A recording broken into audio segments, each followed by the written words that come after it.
At a 2009 international summit, Venezuelan President Hugo Chavez walked over to U.S. President Barack Obama and handed him a gift. The book was Open Veins of Latin America by Uruguayan journalist Eduardo Galeano.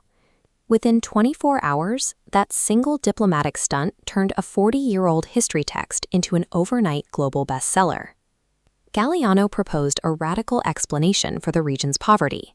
He argued that Latin America is impoverished specifically because the land it sits on is so incredibly rich.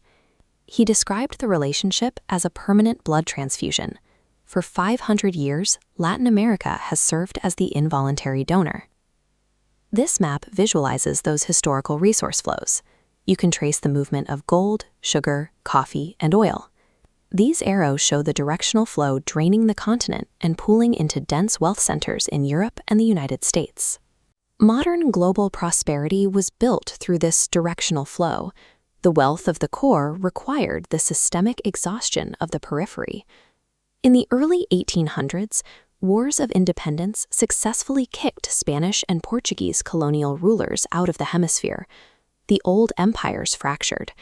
But power simply shifted to local oligarchies who consolidated their control over massive private estates known as latifundios. These young nations fell into an export trap. They specialized entirely in harvesting raw materials like meat, copper, and tin, swapping their old European masters for British and American capital. Galeano noted a grim paradox.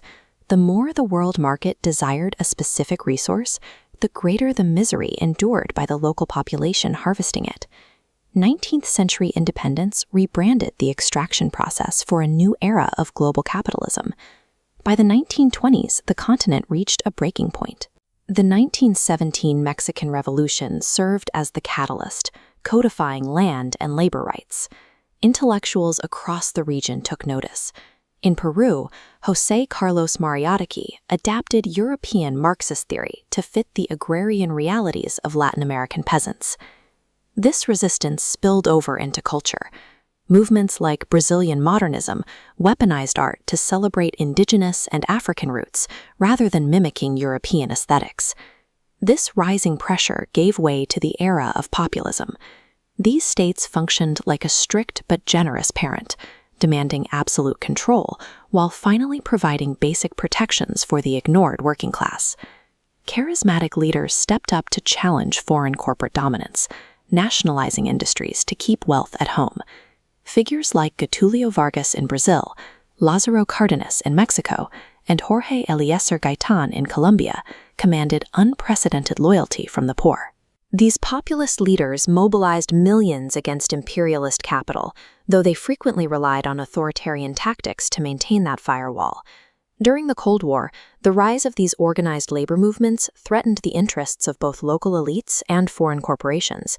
The response was a wave of U.S.-backed military coups that overthrew democratically elected governments across the continent.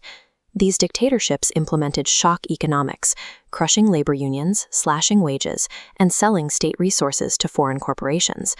Galeano published Open Veins in 1971 against this backdrop of repression. Military regimes banned the book and forced the author into exile. Neoliberalism was enforced at gunpoint, ensuring the veins remained open for continued foreign extraction. In the 21st century, a pink tide of leftist governments swept back into power, promising to reverse this legacy, but many fell into an extractivism trap. To fund their social programs, they doubled down on exporting raw commodities, like oil and soy, to emerging superpowers like China.